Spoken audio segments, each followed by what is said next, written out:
Nous sommes à Lyon, la troisième ville de France. Le soir, en fin de semaine, les fêtards envahissent les rues et les bars branchés des beaux quartiers.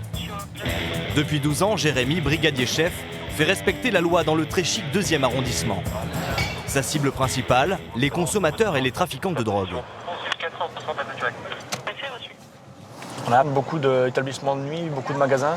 Ça attire un peu les gens des quartiers sensibles, Vénissieux, Vaux-en-Velin, La Duchère, régulièrement sur le 2e arrondissement. Il y a beaucoup de trafic de drogue aussi sur toute l'agglomération lyonnaise. Mais c'est un lieu de passage de par l'autoroute A7 et l'autoroute A6 sur Paris, sur le nord de la France. En effet, la particularité de Lyon, c'est que l'autoroute du Soleil qui relie le sud au nord de la France traverse la ville. Elle est empruntée par des milliers de vacanciers, mais pas seulement. Ce soir, Jérémy décide de contrôler une camionnette garée à proximité d'une sortie d'autoroute. C'est la police, monsieur. Bonjour. Vous vous reposez un petit peu. D'accord. C'est votre véhicule? L'homme dormait à l'arrière de son véhicule. Je suis transporteur.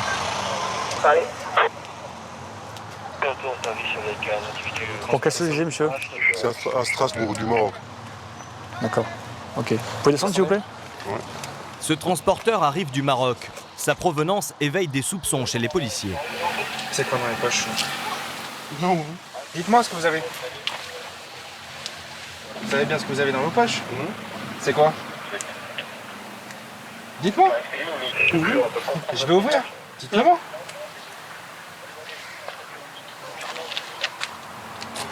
Voilà. Ouais, c'est ce que je pensais. Ouais. Voilà. Il y en a 2 autres de l'autre côté. 2 plaquettes enroulées de scotch d'un côté et 2 de l'autre. C'est quoi comme produit, monsieur? C'est quoi? Cannabis? Ouais. Vous savez que c'est interdit, monsieur, ça? Non. C'est pas interdit? Non. Je sais pas. Il n'y a aucun pays du monde où c'est pas interdit, monsieur. Non, je sais pas est-ce que c'est interdit ou pas. Ça, pour vous, en France, il n'y a pas de problème? Ok. À partir de maintenant, vous êtes placé en garde à vue, monsieur. L'homme est étrangement calme. Les policiers, eux, ne sont pas au bout de leur découverte. Je vous assure, vous avez un autre appareil 4 plaquettes. J'en retrouve pas sur vous. Où c'est qu'il y en a? D'accord, dites-moi tout de suite parce que c'est un peu vite. Non, c'est sur moi, sur moi. Vous en avez où? Sur moi. Oui, mais où? Sur vous? Là, là. La ceinture, il y a une ceinture. J'ai pas fini après. Ouais, d'accord. J'ai pas fini après. J'en ai tout le tour. Hein. Ouais, de toute façon. Ouais.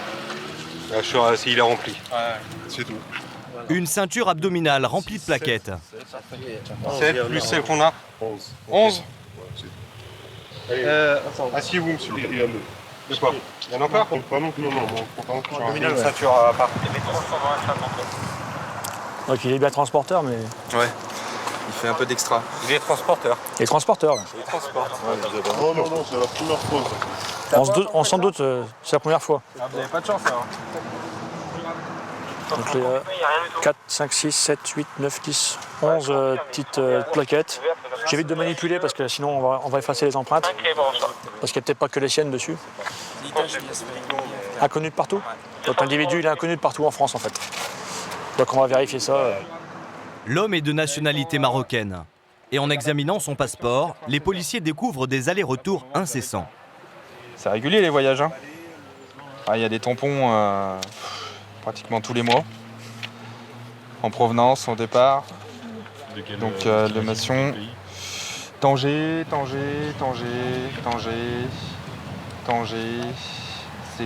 C'est que le Maroc de toute façon. Ils ont un départ tous les samedis et tous les mercredis. Tous les samedis, tous les mercredis? Ouais. Eh ben, ça en fait des allers-retours. Jérémy soupçonne l'homme de ramener régulièrement du cannabis parmi ses marchandises. Il jette un rapide coup d'œil à l'intérieur de la camionnette. Mais devant l'ampleur de la tâche, il préfère laisser le véhicule tel quel pour le faire désosser dans un garage spécialisé.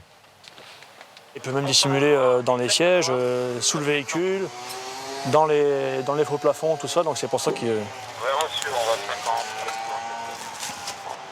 qu'on va pas le démonter ici, le véhicule, parce qu'on n'est pas non plus dans un bon quartier. Donc en plus, on voit rien.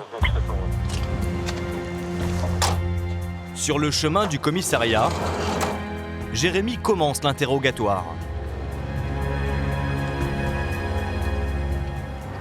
Vous faites ça souvent, monsieur? Non, c'est la première fois que je les ai trouvés. C'est sur un air de repos.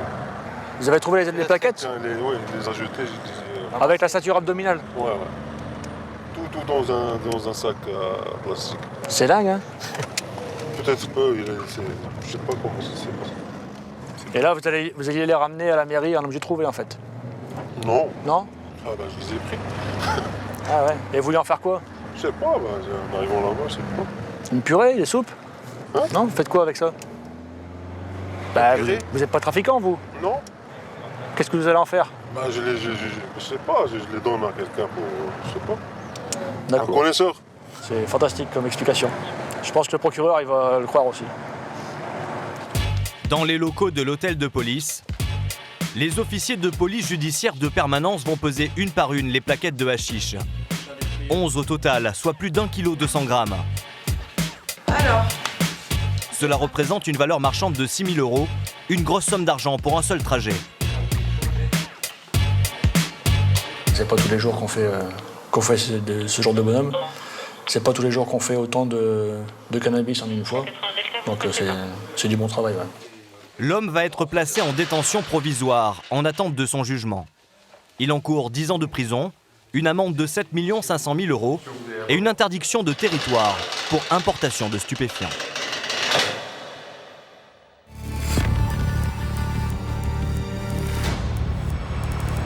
Si la proximité de Lyon avec l'autoroute donne parfois lieu à des saisies spectaculaires de cannabis, dans les rues, la nuit, d'autres drogues circulent. Votre aide de coke, vous la préparez avec une amande que vous avez déchirée. Cocaïne, mais aussi héroïne. Qu'est-ce que c'est ça? L'héroïne. Des substances extrêmement dangereuses qui sont souvent vendues dans les banlieues proches de Lyon. L'une d'entre elles, particulièrement sensible, se trouve à 7 km plus à l'est. C'est Vaux-en-Velin. Une ville défavorisée de 42 000 habitants. Certains de ces quartiers sont placés depuis 2013 en zone de sécurité prioritaire par le gouvernement. Aujourd'hui, violence, rodéo, trafic de drogue gangrène une partie de la ville. Alors les policiers renforcent leur présence sur le terrain. Tu comprends? On n'est pas tes potes, regarde-moi. Mais ils ne sont pas les bienvenus. Priorité, BST 360 Alpha, on se fait caillasser, c'est un guet-apens. Un quartier intéresse particulièrement les autorités. Il s'agit d'une plaque tournante de la drogue pour toute la région. Je viens chercher de l'héros.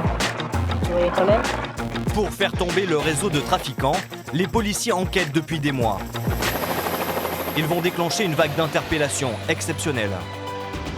Ferme ta gueule, la terre. Te mets dans le dos.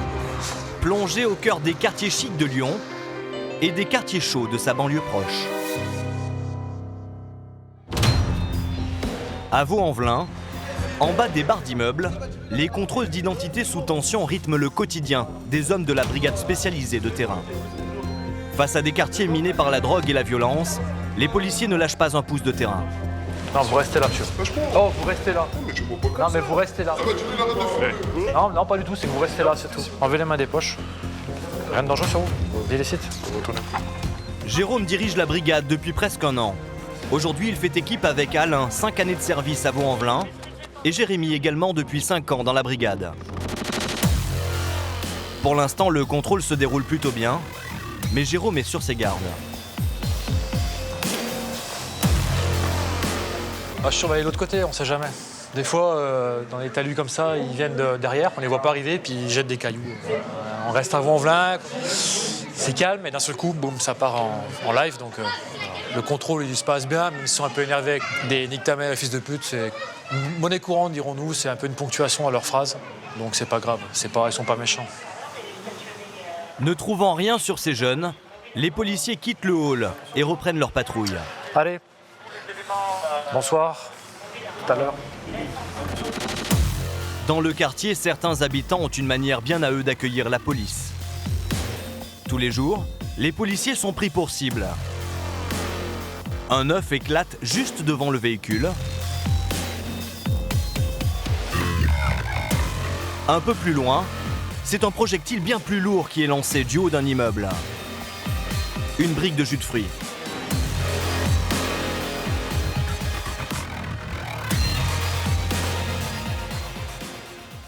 Disons que je suis en véhicule, je prends une brique de jus d'ananas, ça me dérange pas, je suis à pied. Du 10e étage, ouais, ça doit secouer quand même. Hein. Des légumes, des œufs, mais il arrive que ce soit des cailloux ou même des boules de pétanque. Ça se trouve, c'est un gamin de 12 ans. Hein. Depuis tout petit, maintenant, c'est toujours cette haine viscérale qu'il y a contre la police. Et ils ne se rendent pas compte, en fait. C'est rentré tellement dans les mœurs qu'ils ne se rendent pas compte que c'est pas bien, que c'est pas normal. Ça concerne les pompiers, les facteurs, ambulances, tout ce qui représente à peu près l'État. Jet de projectiles, guet-apens, intimidation. Dans ces cités sensibles, les voyous se sentent chez eux et au-dessus des lois. Arrête, essaie de le choper. Non, il partira trop tard.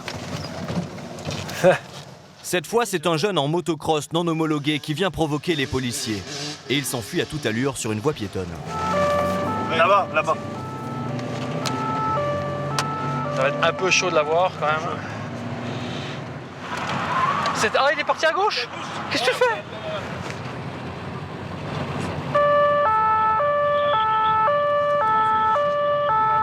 Il prend tous les risques pour s'amuser avec la police. Ouais, va doucement, va doucement. Après plusieurs embardées dangereuses pour les passants et pour lui-même, il s'éloigne. Impossible pour les policiers de le suivre. Tous les petits chemins qu'il y a derrière les bâtiments, c'est un terrain de jeu adéquat pour ce genre de rodéo. Donc du coup, les crosses, que ce soit les scooters ou les crosses, et encore celui-là a été casqué, fait exceptionnel. Alors on ne sait pas pourquoi, mais généralement ils ne sont pas casqués. Et, La moto réapparaît. Le conducteur s'approche à quelques mètres des policiers et continue de les narguer.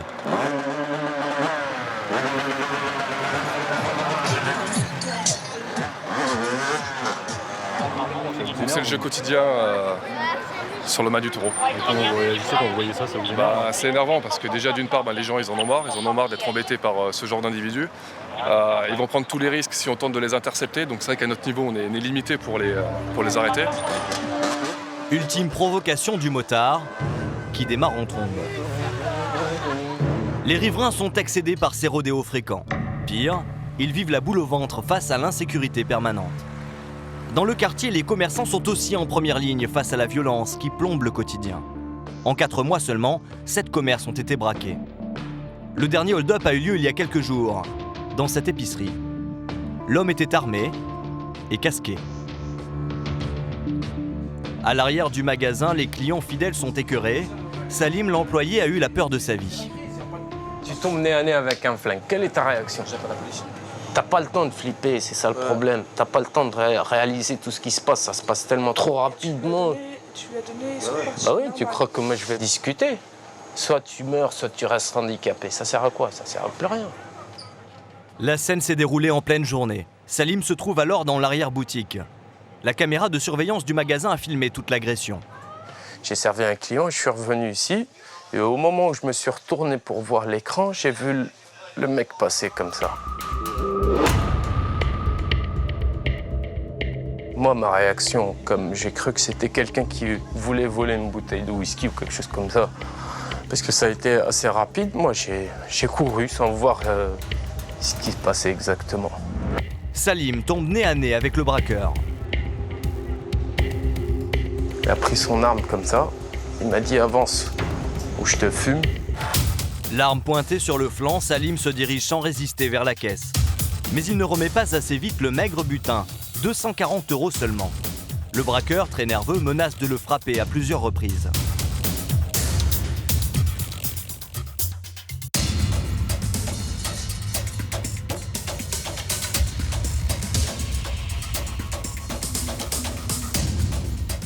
J'ai essayé de résister, après il m'a dit « ouais, je vais te fumer », je lui ai dit « bah vas-y, qu'est-ce que t'attends ?» Comme ça, j'ai fait. À ce moment-là, lui, il s'est retourné, il est parti. Moi, j'ai posé le tiroir caisse et je l'ai rattrapé. J'ai essayé de le rattraper. L'homme s'enfuit en quelques secondes. Un complice l'attend sur un scooter. Depuis, Salim vient travailler tous les jours, la peur au ventre. Un braquage, ça se prévoit pas, quoi. Il faut s'y attendre à tout moment, quoi, maintenant. Où on va, quoi. C'est ça le problème, là. Le quartier, tout le monde a peur d'être braqué, tout le monde a peur d'être braqué. Bureau de tabac, les boulangeries, tout le monde a peur. Même la pharmacie, je crois, elle y est passée. Le braqueur n'a jamais été retrouvé. Il pourrait s'agir d'un toxicomane prêt à tout pour acheter sa dose. Car à proximité, un important trafic est implanté. Les policiers ont prévu de le faire tomber dans quelques jours. Ils surveillent la zone pour récolter des preuves et des informations. À la nuit tombée, les rodéos reprennent. Jérôme est alerté.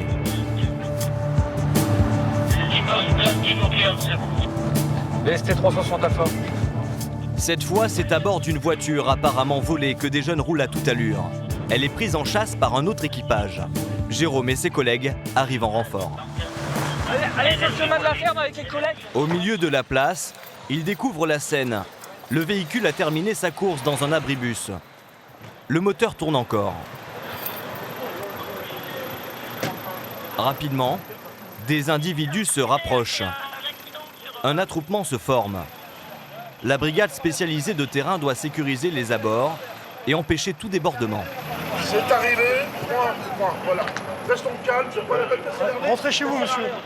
Le conducteur a finalement été interpellé un peu plus loin par un autre équipage. L'épave présente, elle, toutes les caractéristiques d'une voiture volée.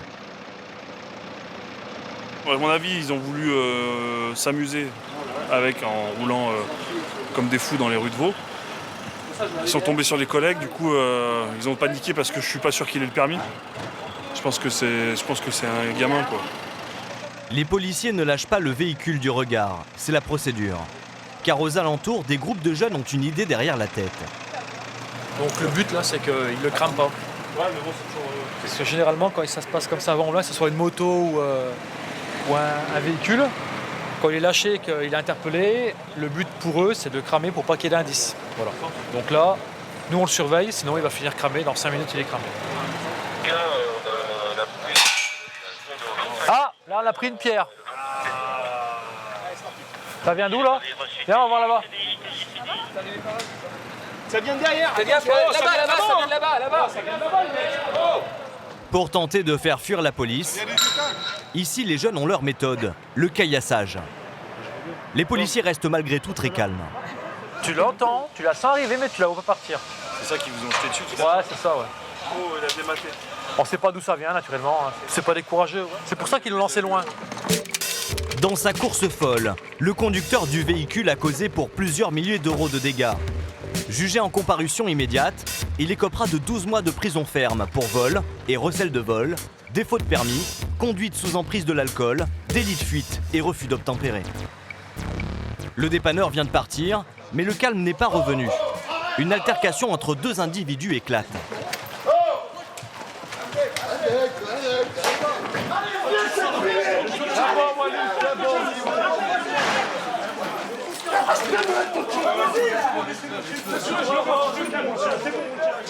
Les policiers parviennent à calmer les individus. Mais le bagarreur ne peut s'empêcher de les provoquer une dernière fois. Quand tu vas dormir avec ta femme dans ton lit ce soir, eh ben tu vas penser à moi. Tu vas voir, le petit boulot qui t'a cassé les couilles toute ta soirée, eh ben tu vas penser à moi. T'as compris? Les policiers quittent les lieux. Mais ce qu'ils ne devinent pas, c'est que les jeunes n'en resteront pas là.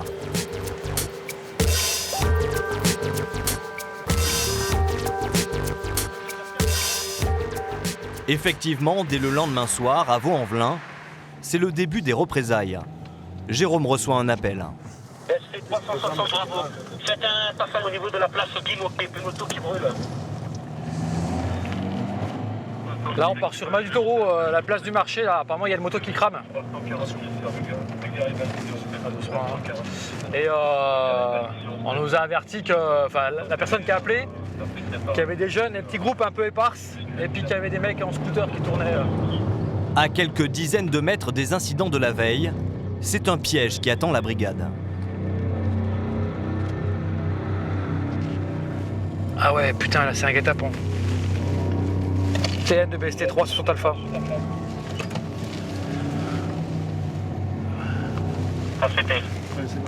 Ouais, donc on est sur rue des Frères Bertrand, au niveau de la moto cramée. Donc il y a une barricade. Ils ont monté une barricade avec des cagettes, un peu de tout, et ils y ont mis le feu.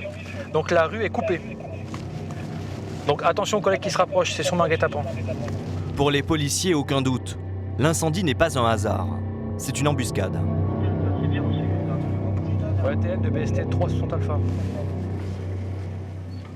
Ce qu'ils attendent, c'est que les pompiers arrivent et là, ils vont se faire caillasser. Donc notre boulot, c'est avant qu'ils arrivent, pouvoir les assurer et puis les protéger un maximum. On va sur la place, on va essayer de faire un tour sur la place Mauriac. On va voir, attends. Peut-être là. Bon. Pas le choix pour Jérôme et ses coéquipiers. Ils doivent se jeter dans la gueule du loup pour permettre l'intervention des pompiers. Ouais, ça tombe. Là, on vient de se faire caillasser. Là. On vient de se faire caillasser. Donc on sait pas d'où, mais... C'est parti, Là-bas. Une deuxième pierre tombe sur le véhicule. Ouais, priorité. BST 360 Alpha, on se fait caillasser. C'est un guet-apens. Laisse-nous passer. Putain, laisse-nous passer, merde! Priorité pour guet-apens. BST 360 Alpha. Il y a une quinzaine d'individus un peu capuchés et dont le visage est dissimulé qui nous ont caillassés. Rapproche-toi un peu. On est trop loin là. Il va falloir y retourner. Ouais, mais pas là. Ah si, faut y aller, il faut qu'on y aille. Au même endroit. On est trop loin. BST 360 Alpha, votre position. T'as des grenades? Passe-moi-en une, allez. Oui, une MP7. Jérôme s'équipe de grenades lacrymogènes. Les pompiers vont arriver sur place. Les policiers n'ont pas le choix, il faut sécuriser la zone. Jérôme tire une grenade pour tenter de disperser les attroupements. Pour rejoindre le véhicule en feu, les policiers progressent prudemment. On va couvrir les pompiers. Tout véhicule, tout mouvement suspect est une menace. Oh! Cassez-vous!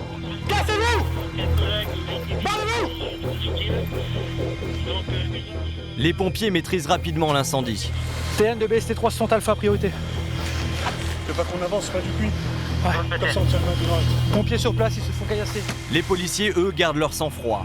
À tout moment, la situation peut dégénérer. Ils avancent pour essayer d'interpeller un caillasseur. Mais les rues sont vides. Mets-toi là. Les assaillants se sont déjà repliés. Seuls quelques curieux observent la scène depuis des halls d'immeubles. C'est bon là? Allez, vas-y. Les policiers regagnent leur véhicule tout en restant sur leur garde. Ils doivent se couvrir mutuellement. Mission accomplie pour les pompiers. Peu à peu, la circulation reprend. On plie le dispositif et on rentre au commissariat.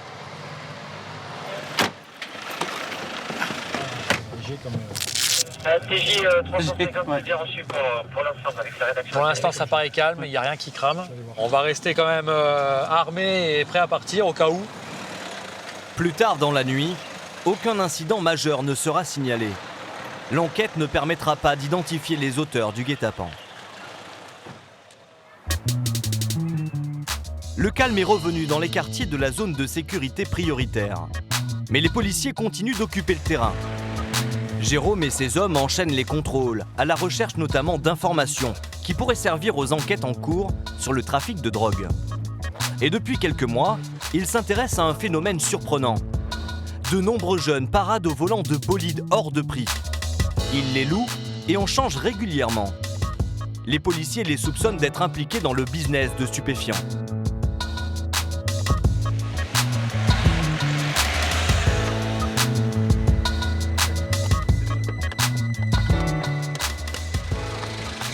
Coupez le contact, s'il vous plaît. Coupez le contact, monsieur. Oh. Voilà. Coupez la musique aussi, qu'on puisse s'entendre. Vous avez le permis de conduire? Ça fait 3 ans que... Bah non, mais c'est pas une évidence, je vous connais pas, moi. Non, mais tous les jours, vous me contrôlez. Bah, et alors? C'est pas parce que hier, je vous contrôle, vous avez le permis, qu'aujourd'hui, vous l'avez forcément. Les policiers relèvent l'identité du conducteur. Il n'a que 21 ans et il est sans emploi. Voilà. C'est des jeunes qui n'ont pas de ressources, qui n'ont pas de revenus, qui ont le permis depuis 2 ans. Ils tournent avec des voitures qui se louent peut-être 3, 4, 5 000 euros le week-end. Donc on peut se poser des questions, voilà. Ces véhicules immatriculés en Allemagne pourraient être loués avec l'argent de la drogue. Les policiers enquêtent. Alors là, je vais prendre les renseignements sur le véhicule. Donc on va faire un peu de renseignements avec les occupants, le conducteur. Quand on parle de blanchiment d'argent, des fois, il passe là-dedans. Des fois. Jérôme va faire remonter ces informations au service spécialisé.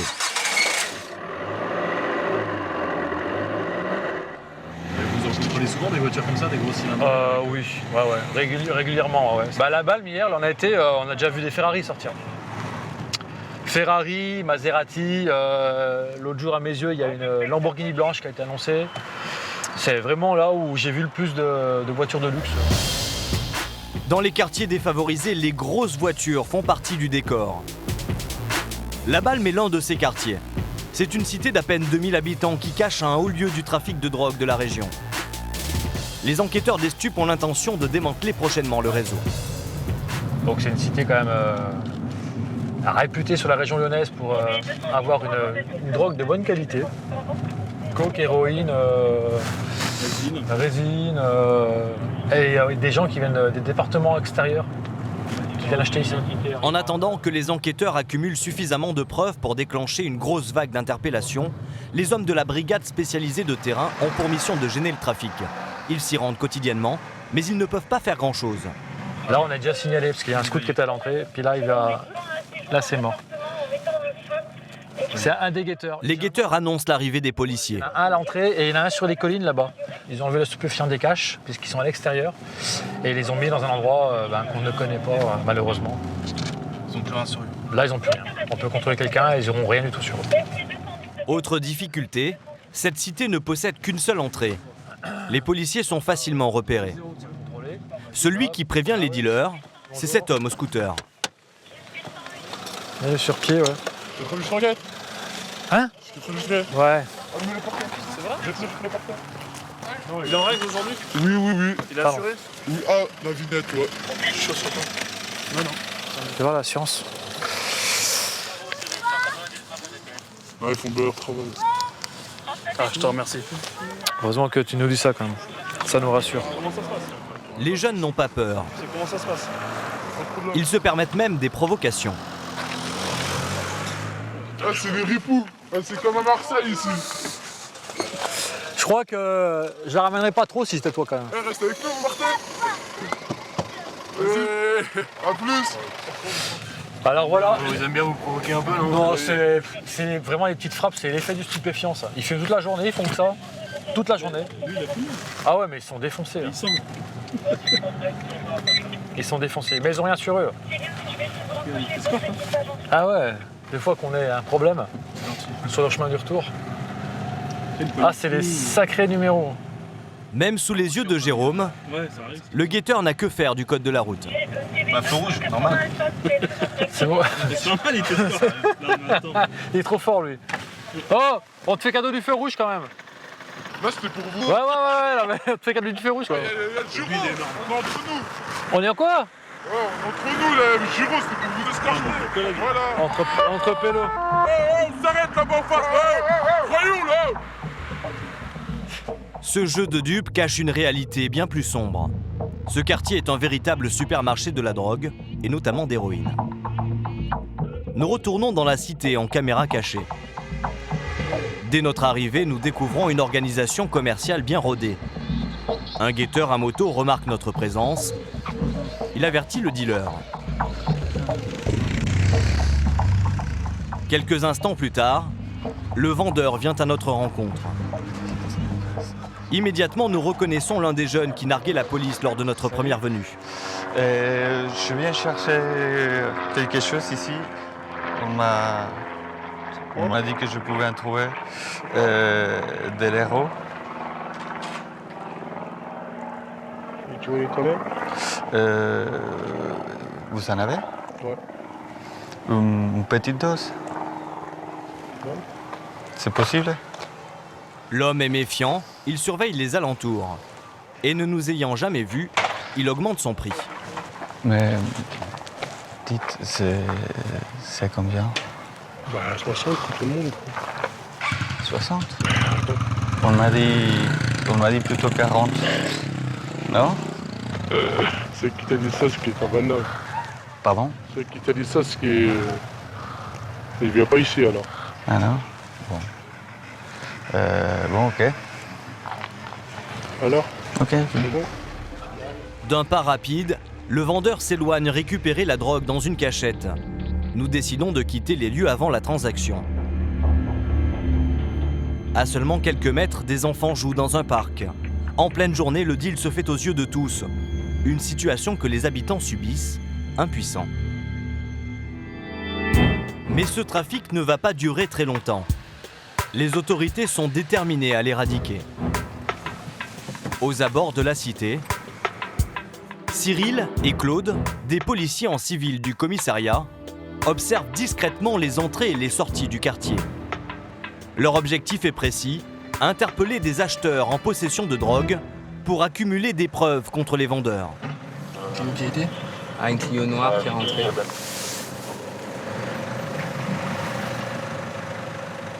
C'est tout simple, hein. Ceux qui restent entre 5 et 10 minutes dans la cité, ils sont susceptibles d'avoir acheté du produit stupéfiant. Donc voilà, on se met en surveillance. Les policiers décident de prendre une voiture en filature. Il y a une bagnole qui sort. Vas-y, on va s'engager parce que...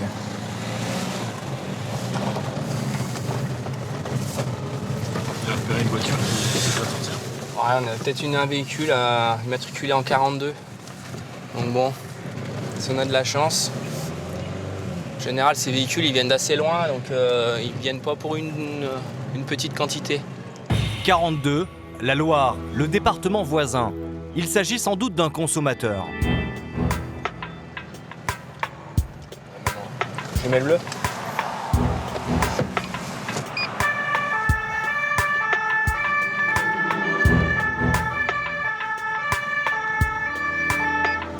Vas-y là.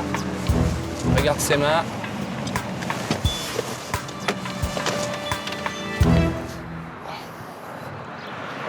Bonjour monsieur, c'est la police. Présentez les papiers du véhicule s'il vous plaît. Vous allez descendre du véhicule ? Cyril n'y va pas par 4 chemins. Rapidement, il tente de faire parler l'individu. Posez vos affaires, baissez les bras, baissez les bras. C'est quoi ça? Un yaourt, c'est pour... Vous avez rien de particulier à nous remettre, monsieur? Non, vous savez pourquoi on est là? Il n'y a pas de souci, monsieur. C'est où votre argent? J'ai pas d'argent sur moi. Donc vous avez acheté? J'ai rien acheté, monsieur. J'allais retirer des sous. On vous a vu sortir et rentrer. C'est possible, monsieur, je vous dis juste une chose. Vous avez acheté? J'ai rien pris du tout. Ça vous va? J'ai rien pris du tout parce que je suis sous traitement. Vous dites tous la même chose, c'est tout le temps la même chose. Monsieur, s'il vous plaît, si je vous dis un truc, c'est un truc. Ah non, mais je peux pas vous croire. Croyez-moi pas, je vous le dis. Cyril a eu du flair.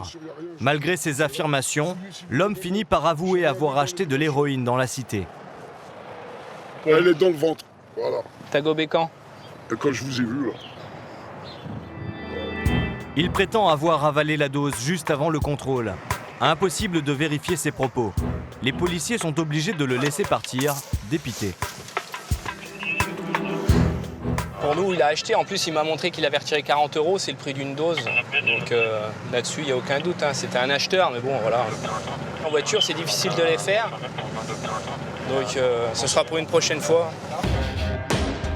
Quelques jours plus tard, les forces de l'ordre vont passer à l'action. Une opération d'envergure qui va mobiliser 60 policiers. Mais pour déclencher les interpellations, il leur faut un flagrant délit. Anthony et Greg doivent interpeller un acheteur en possession de drogue. Ils sont aidés par des collègues en hélicoptère qui observent discrètement l'intérieur de la cité. Apparemment, ils voient les transacts, donc ils voient les clients, leurs bagnoles. Donc ils balancent la direction de fuite des clients, donc c'est pas mal, c'est bien. Une aide déterminante. Les informations ne tardent pas. L'équipage aérien leur signale une femme qui vient d'acheter de la drogue. Une femme, cheveux courts, pantalon en jean, légèrement grisonnante. Elle va en direction du carré de soie en piéton. Donc ce équipage GSP, si vous pouvez y aller, ce serait super. D'accord, on y va. Anthony et Greg connaissent la direction de fuite de la jeune femme. En quelques secondes, ils vont l'intercepter. Elle est passée à gauche là-bas avec son sac. Tu l'as vu? Ouais, putain, c'est chiant.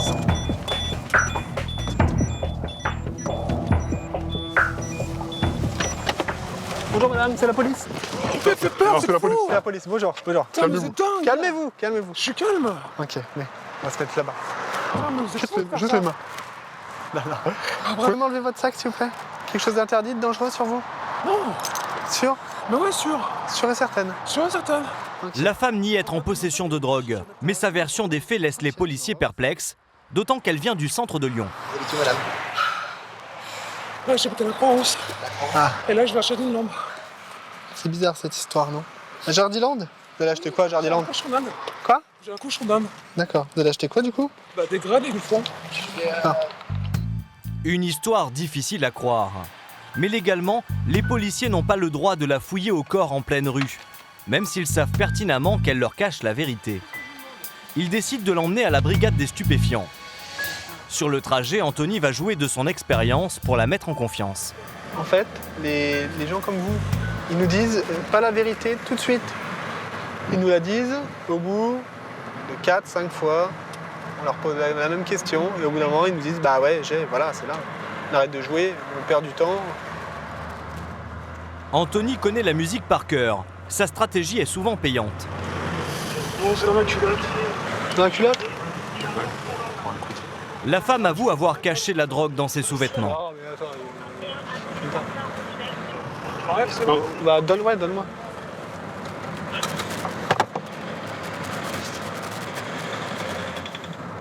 Quatre boulettes. Après, c'est pas que pour toi en plus, non?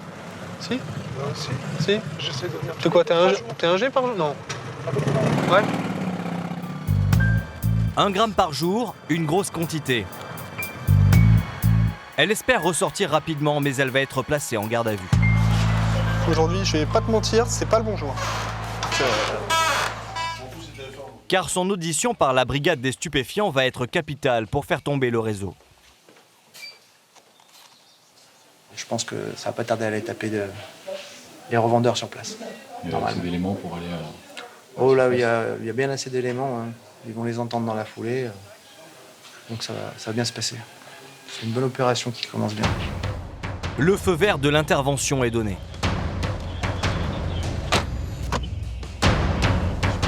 C'est parti pour le top interpellé. C'est parti là? C'est parti. Greg et Anthony ont un objectif de taille. Interpeller le guetteur à l'entrée de la cité avant qu'il ne donne l'alerte et fasse capoter l'opération. Il y a un mec, vas-y, viens, on va le niquer lui.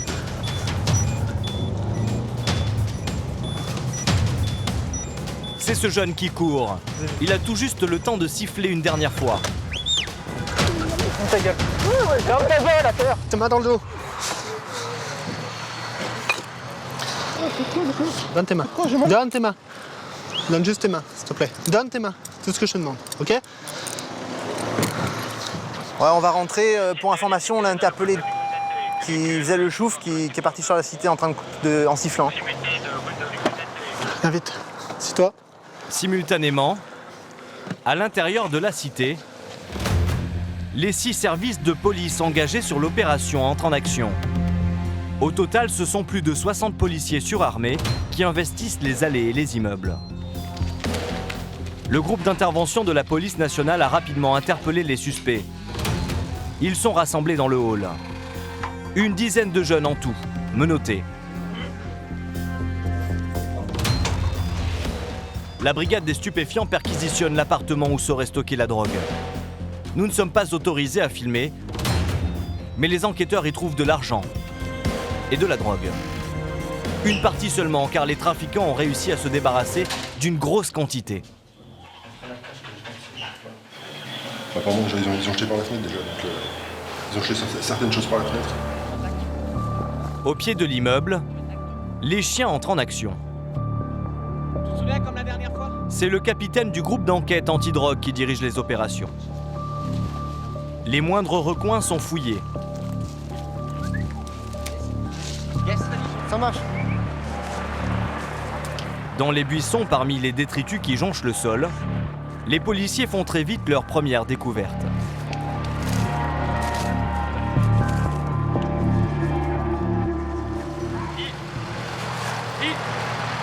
On va repasser derrière tous les doigts là, je vais revenir. Qu'est-ce que c'est ça?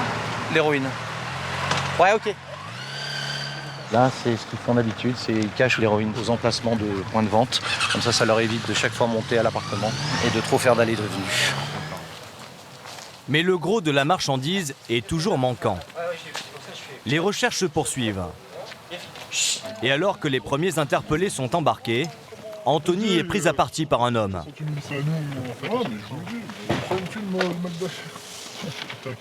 Qu'est-ce qu'il a fait? Il fait rien, mon frère. On verra. Vous savez qui... Je parle gentiment avec vous. Non, parle pas gentiment là. Déjà, tu t'approches comme ça. Pourquoi tu t'approches? C'est normal, il y a l'espace, elle est minime. Non. On a déjà assez de soucis comme ça. Comment ça se passe? Nous, on a des années de prison, chef. C'est toi qui vous êtes. Nous, on en a marre de toutes ces histoires. Après, s'il a rien fait, il a rien fait. Hein. Mais pourquoi vous l'embarquez alors? Parce qu'il était peut-être pas avec les bonnes personnes au bon moment. Et alors, c'est des fois, on est avec les mauvaises personnes, qu'est-ce qu'on enseigne? On verra. C'est l'enquête. Finalement, le frère du trafiquant présumé s'éloigne. Entre-temps, à l'arrière des bâtiments, le capitaine met la main sur un sac à dos rose de petite fille. Mais à l'intérieur, ni agenda, ni crayon de couleur. Ouais, ça a été jeté par une fenêtre au moment de l'intervention. Vous voyez, ça c'est de l'héroïne. Déjà toute confectionnée. Ah tenez, regardez. Là vous l'avez. Ah bah voilà. Dans le sac plastique, une grosse quantité d'héroïne. Des preuves accablantes. Il y a autant ailleurs. La perquise là-haut est en train d'être finie. Là il y en a 2 qui habitent à la balle, donc on va faire tout de suite les perquises et puis après on verra, on avisera pour les autres. De toute façon tout est ici, hein. De toute façon, je veux dire, on va rien trouver en perquise, hein. C'est pas la peine de se...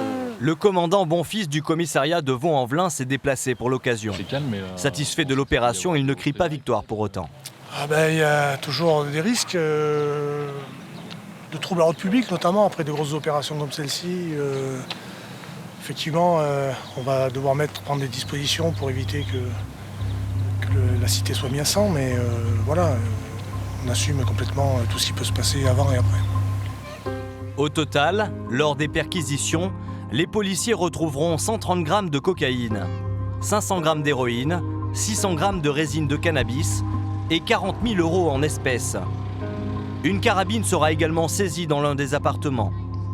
Sur les 18 personnes interpellées ce jour-là, 4, identifiées comme les têtes de réseau, sont mises en examen. Ces gros trafiquants présumés risquent une peine de 10 ans de prison. À la nuit tombée, nous retrouvons Jérémy dans le 2e arrondissement de Lyon. Avec ses collègues, il patrouille en civil à la recherche de consommateurs de drogue. Dans un square, en bas d'un escalier, il repère un groupe de jeunes. Sans attirer l'attention, il s'en approche. Par terre, l'un d'entre eux, à genoux, prépare de la drogue sur son téléphone. Il n'a pas remarqué les policiers qui arrivaient et qui vont le prendre sur le fait. Attends, gros, je vais te montrer. C'est qui ça? C'est qui ça qui allume?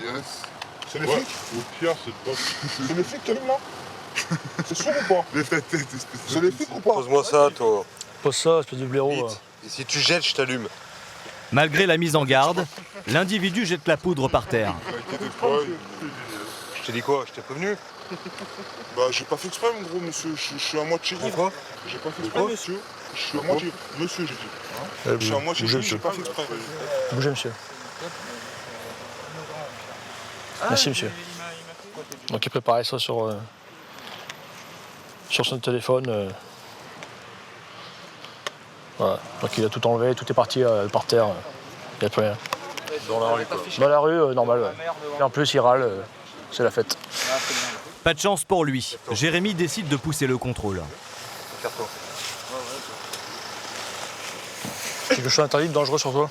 Non, rien du tout. À part ça? Rien du tout. PM 454.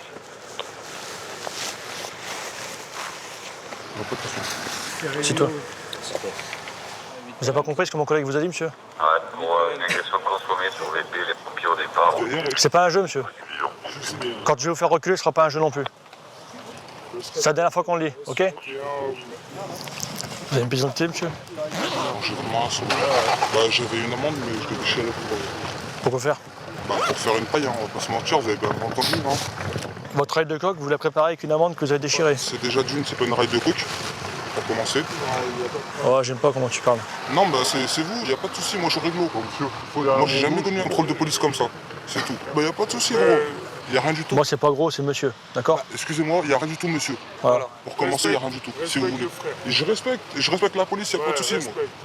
La tension semble retomber petit à petit. L'homme n'a plus de drogue sur lui. Les policiers s'apprêtent alors à le laisser partir. C'est comme vous voulez, je reste sympa avec vous, je ne vous ai pas manqué de respect. Je conseille, tu quittes ta place et tu rentres vite à la maison. Je vais en bas de chez moi, on est d'accord? Vous me cassez plus les couilles? En frère, vous me cassez plus les pieds, entre guillemets? T'as perdu là, tu vois. Excusez-moi, vous me cassez plus les pieds? Tu parles pas bien en fait. J'ai mal parlé une fois. Tu vas venir avec nous en fait. Tu parles mal. J'aurai leur matricule. Ah oui, monsieur, pour une parole, je viens rigoler. Pour une parole, garçon. Ouais, c'est clair. Ça fait 2 fois déjà. Excusez-moi d'avoir mal parlé. T'apprendras à parler au mieux la prochaine fois.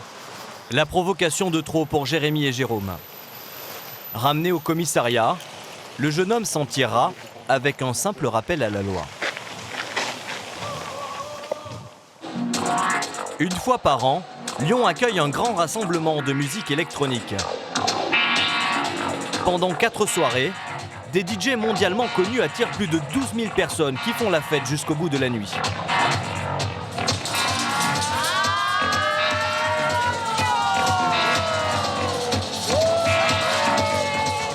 Certains fêtards n'hésitent pas à consommer de la drogue. Le cannabis et l'ecstasy circulent en masse. Une aubaine pour les dealers qui se mêlent à la foule pour faire leur petit business. Mais Jérémy et ses collègues vont se joindre aux milliers de fêtards.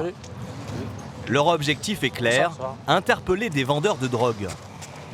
Et au bout de quelques minutes, Jérémy remarque une vieille connaissance.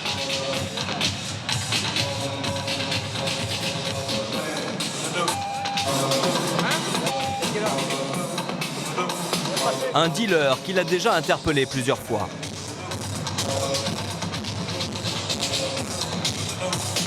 Ouais, quelqu'un qui est très connu de chez nous, favorablement.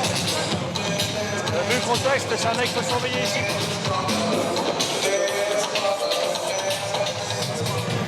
Là, les mecs sont déjà ressortis, donc ils sont pas là pour la musique.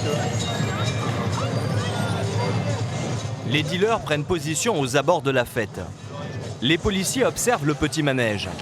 Ça y est, un client arrive. Ouais.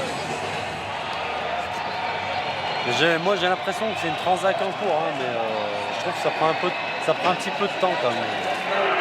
Tu sais ce qu'on va faire? Tu vois le tocard à cheveux longs qui est devant? Ouais. C'est le client.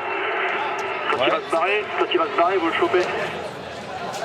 On attend que le client parte pour directement le contrôler. Et si effectivement il a des produits sur lui, là on procédera à l'interpellation de celui qui lui a vendu parce qu'on a vu l'échange. Le client quitte les dealers, les policiers vont le contrôler. Il va passer, il passe juste devant moi là.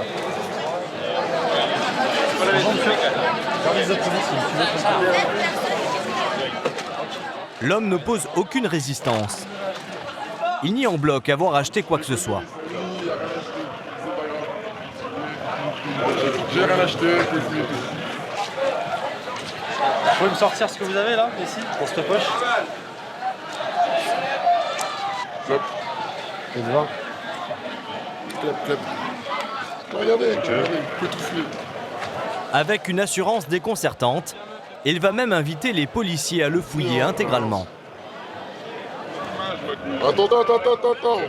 Fouillez mon caleçon. Fouillez mon caleçon, ça fait plaisir. Pas de chance pour les policiers qui font chou blanc. C'est bon, j'ai rien. Donc là, on n'a pas trouvé de produits stupéfiants sur le client potentiel. Le problème aussi, c'est que s'il achète une bonbonne de cocaïne et qu'il la met dans le slip, on n'a aucun moyen pour fouiller les gens, bien sûr, à nu dans la rue, c'est normal. Donc, pour ce coup-ci, on ne peut pas prouver de transaction, il n'y a pas de produit découvert. Jérémy a vu juste. Nous nous en apercevrons en revisionnant les images au ralenti. Dissimulé dans son caleçon un sachet suspect, dont il arrive à se débarrasser malicieusement sans que les policiers le remarquent.